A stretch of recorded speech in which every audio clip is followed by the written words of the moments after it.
Hey, this is Shantha here, and thanks for being with me on Wednesdays with Shantha so far, and thanks for showing all the love and affection.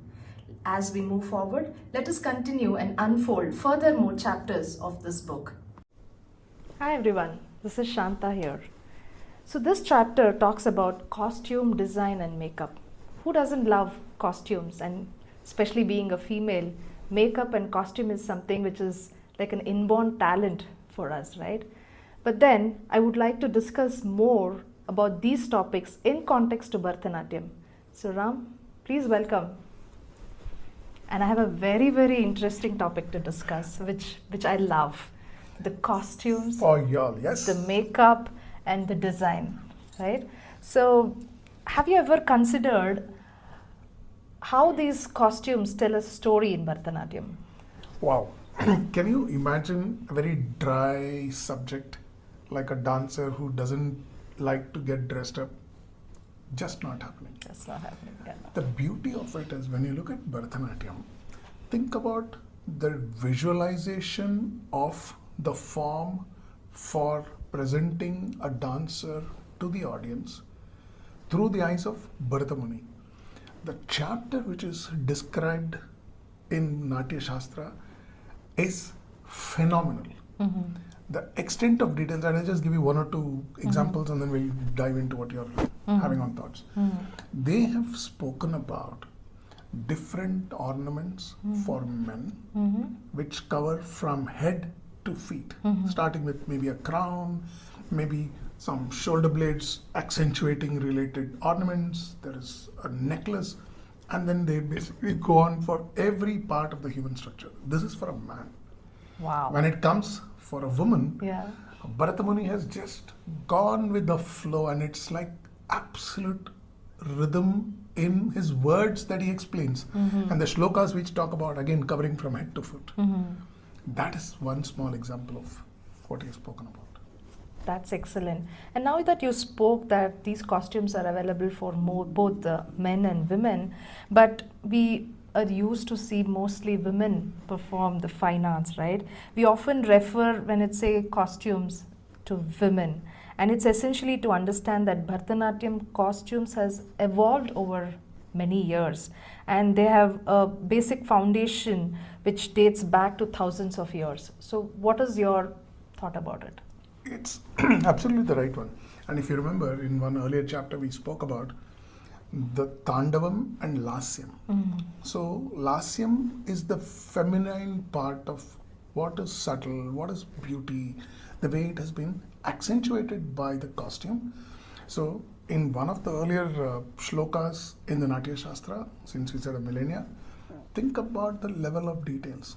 They have prescribed the type of facial makeup based on the skin tone of the people in different parts of the country. From features, from pigmentation, which is maybe dark in South India, to a light-skinned one, which is more towards the northwest Kashmir. Remember, Natya Shastra was written there.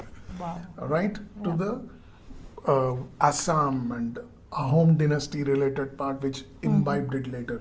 They have looked at the length and breadth of Bharata Varsha from those days to the extent. So that's one of those examples I can tell you. Excellent. And in your book, I also spoke about or heard about the dancing girl. So what is it about? Very interesting, right? So in the archaeology department, they had found a 14 centimeter tall dancing girl with an attitude in her pose. She had bangles right from the wrist going all the way Wow. to her arm.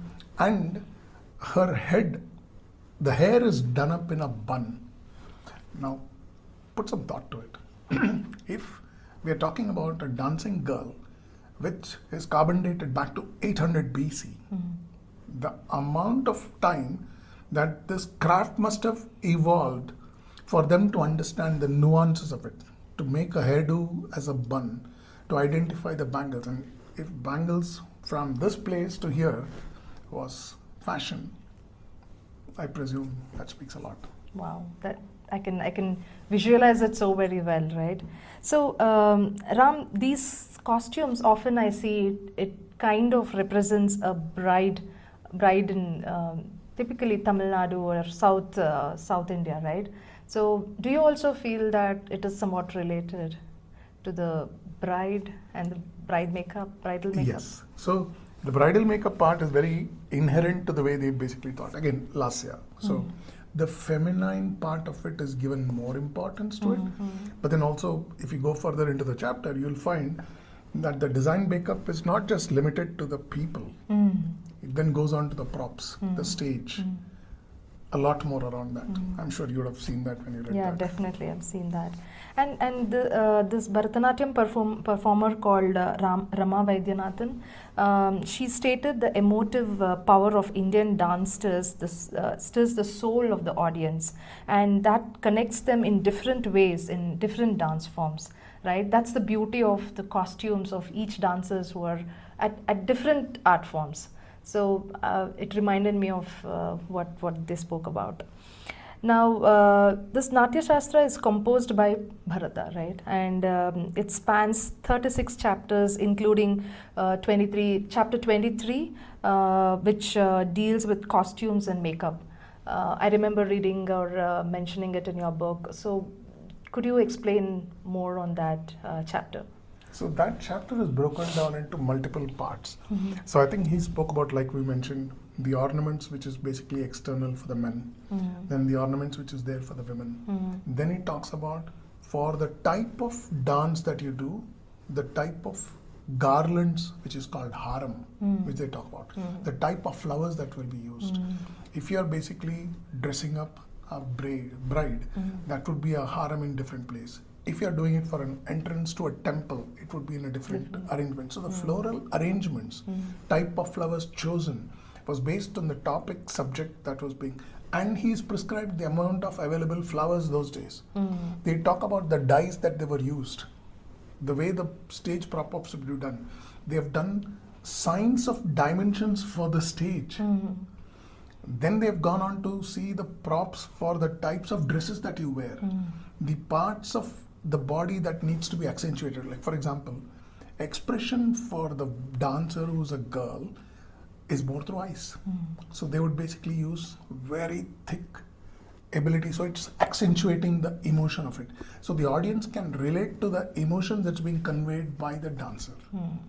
These are some of the Excellent. Passport. I can clearly visualize and see how a dancer looks like with all of these costumes and makeup. So we have also seen different characters on the stage, like god, goddess, demons, and all of those. So when I say costume, it's not just related to a beautiful bridal or a bridegroom kind of a costume, right? So how do you relate to these different characters? Absolutely. One more point which I think the chapter has something phenomenal. So for example, if they had to show a clown, they would use a certain type of posture. If they had to show somebody who's basically a negative character like a villain, they would then basically use a bit more different flavor. So there would be a darkness of red, and the character has to be identified with the costume that the dancer uses. So that the audience, when they take this away, they can actually visualize it based on what their expectation is for what the dancer was used. Yeah. So that is one, the court jester. Yeah. If you are basically at battle, so a warrior would be in a different pose, Different pose, than a priest Yeah. or a particular father, and those kind of things. So the social dynamics were also identified to be represented through the dance forms. Yeah, and also some of the god characters what they yes. play, Oh, we forgot like that. Shiva or Then they would basically, you will find them dressed like an ascetic, yeah. or if it is basically somebody like a Krishna, Krishna, you'll possibly have a yeah. Sudarshan Chakra. Exactly. So the identified parts of what has been described is character driven and not person driven. Exactly. But the accentuation would possibly be based on the skin tone for them to enhance the characters coming alive. Exactly. So coming to the ornaments which the women wear in Bharatanatyam, right? I've seen some of it. What comes to my mind is the Surya chakra which they wear on the head, and the jhumkas, and the bangles, and not to forget the ghungroos on the leg. Did I miss anything? Oh, much more. Yeah. There's something called the udyanam that they wear, Exactly. Yeah. and then something around their bangles. Kada. They Yeah. would have that would be a kada. Yeah. What about the one which is worn around the arms Yeah. and around the arms? Yeah. So it is literally to glorify the dancer. So if you close your eyes and visualize a dancer, you could have a description for every part of their body. Yeah. That is, and necklaces, depending on what type of roles they play, they could be longish ones, or there's mention of chokers as well, Chokers. Yeah. like what you all wear. Yeah, yeah. That's excellent. And I can ask plenty of questions about this because this is a very interesting topic for Women-oriented me. topic. Exactly. So I don't think we'll get so much detail in this conversation. I request all the readers to read a detailed chapter on this, and I'm sure you'll love it. Thank you, Ram. Thank you so much, Shantha. Thanks.